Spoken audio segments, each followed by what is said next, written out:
Welcome to Shri entertainments.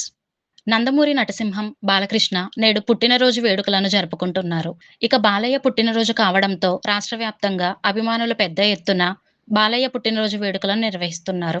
ఇలా నందమూరి బాలకృష్ణ పుట్టినరోజు కావడంతో లోకేష్ సోషల్ మీడియా వేదికగా స్పందిస్తూ సిల్వర్ స్క్రీన్‌పై ఆయన లెజెండ్, పొలిటికల్ స్క్రీన్‌పై ఆయన అన్‌స్టాపబుల్, ప్రజల గుండెల్లో ఆయన బాలయ్య, నా ముద్దుల మావయ్య అంటూ లోకేష్ చాలా వెరైటీగా తన మామయ్యకు పుట్టినరోజు శుభాకాంక్షలు తెలియజేయడంతో ఇది కాస్త సోషల్ మీడియాలో వైరల్ అవుతుంది.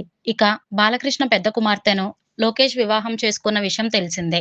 ఇక తన మామయ్య బాలకృష్ణ అంటే లోకేష్‌కి కూడా ఎంతో అభిమానం. బాలకృష్ణ కేవలం సినిమా ఇండస్ట్రీలో మాత్రమే కాకుండా రాజకీయాలలో కూడా తనదైన ముద్ర వేసుకున్నారు.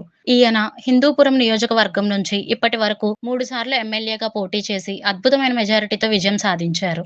2019 ఎన్నికలలో వైసీపీ తుఫానులో కూడా బాలకృష్ణ హిందూపురం నియోజకవర్గంలో గెలవడం విశేషం. ఇలా సినిమా ఇండస్ట్రీలో మాత్రమే కాదు, రాజకీయాలలో కూడా ఈయన అన్‌స్టాపబుల్ అంటూ లోకేష్ చేసిన ఈ పోస్ట్ ప్రస్తుతం వైరల్ అవుతుంది. త్వరలో విడుదలయ్యే 'అఖండ 2' విజయవంతం అవ్వాలని కోరుకుంటున్నాను.